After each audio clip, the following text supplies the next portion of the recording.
Education Corporation's The Free Market Goes to School won the Critics' Choice Award from the American Educational Studies Association.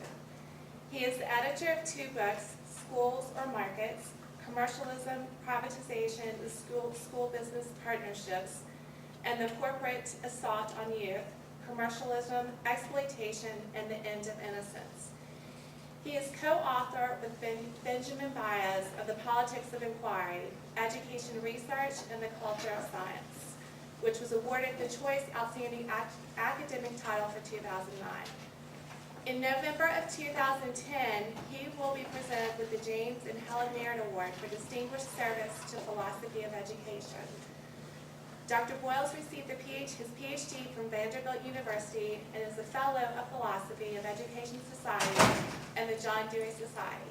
It is my pleasure to introduce to you, as we know around here, Dr. Daron.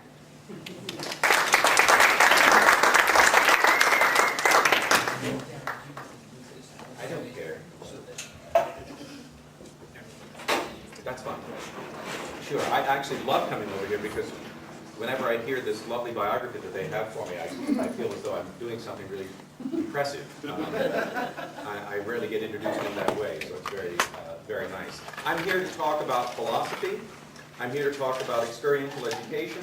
And I'm here to be sure that by the time that you leave tonight, you're able to explain to your neighbor what experiential education means. It's a tall order. Thinking caps are on. A couple of big words to start, and then I'm going to explain it all, okay? Experiential education has as its base the idea of experience. John Dewey took from a fellow by the name of Aristotle the idea that individuals are innately inquisitive. In general parlance, that means kids ask questions. 2-year-olds are natural philosophers. What do they ask? Why? Why? Why? Why, mommy? Why? Until, on my theory, Kroger, aisle 11, that's the wine aisle. The mother, the father, the guardian says what to the 2-year-old? Because I said so. The natural philosopher of a 2-year-old, 3-year-old, 4-year-old gets stunted. Educative experiences are the opposite of stunted growth. Educative experiences are experiences that you have that propel you toward future learning. That doesn't mean that they're all necessarily good experiences or pleasant experiences, but they propel you toward future growth, future learning. I want to be sure that we're clear on the distinctions between experiences. Educative, miseducative, and non-educative are the three kinds. And this is really important to understand about experiential education because most people believe, if they hear about it on the street, that as long as you've got a hands-on project, somehow you're going to become Einstein. And that's not what experiential education is about. Experiential education focuses on educative experiences. So it's the experience that's going to propel you toward learning more or wanting to inquire further. This rarely happens when the teacher stands in front, as I'm doing to you now, and lecturing. Experiential education takes me, or the teacher, and puts the teacher partly to the side. Why? Because we're still trying to get over aisle 11. We have to get over the guilt that we have, or we're carrying around, about squashing natural, latent inquiry. So again, for Dewey, he argued philosophically, like Aristotle, because you are a human being, as a child, and yes, as a child, you are an inquiring being. You will inquire. The question is, how are you going to direct that inquiry? Is that going to go off into a whim, or go into mischievousness, or is it going to go into even worse than being mischievous? It's possible. And so teachers / parents are all considered guides. Guides, not lecturers, not the ones who lay down all of the rules, but might help develop some of the rules with children, with students, rather than for or to students. Am I making myself clear on this point? The more I do for you or to you, the more you become habituated at me or around me doing it to or for you. so that your expectation becomes that I do the work for you.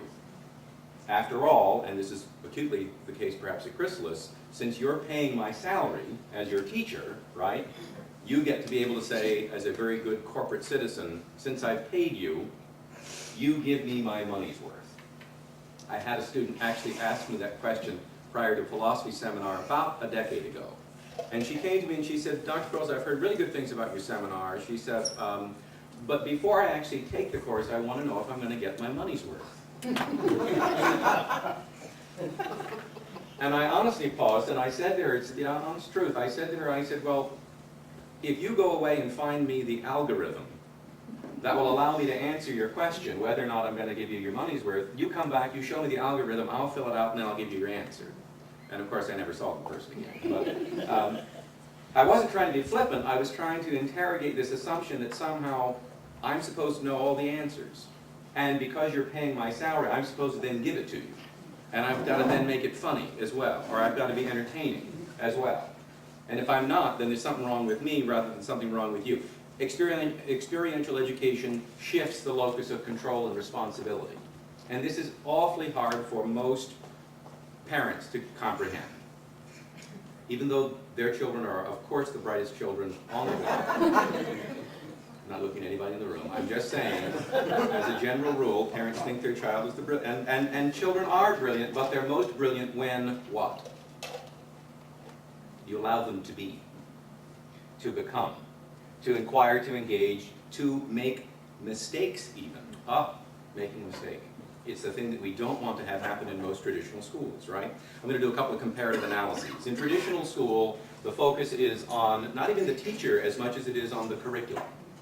And it isn't even as much on the curriculum as it is on the curriculum that is to be tested. So what used to be called No Child Left Behind, what are they calling it today? It went up to the... Every Child Left Behind? No, that's not Obama's sending something up on to the Hill today and changing the name of No Child Left Behind. But No Child Left Behind has as much of its modus operandi, its purpose, to be sure that there's an accountability measure of testability. Now, we test at Chrysalis. There's a lot of testing that goes on, but it also goes on in a variety of ways.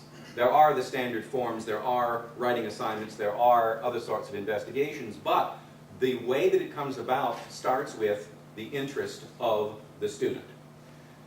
Clarification. Teachers in a community of learners are also learners. And that may need a minute to sink in.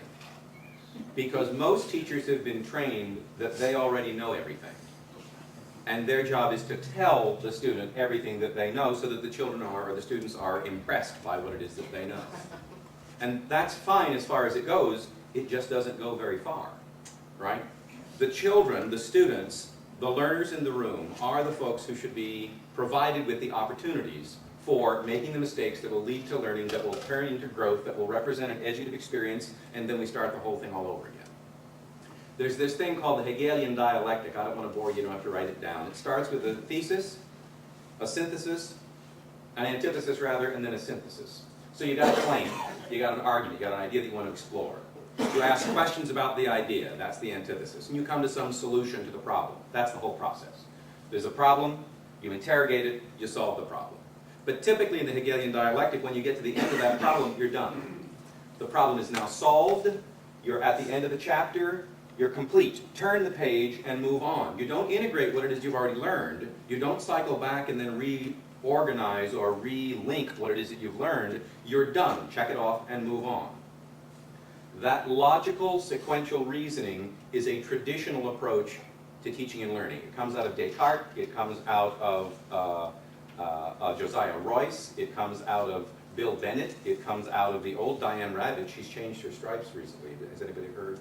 Anyway, don't need to know. I'm throwing names, but simply trying to tell you that anybody who was a Secretary of Education ever has been a traditionalist.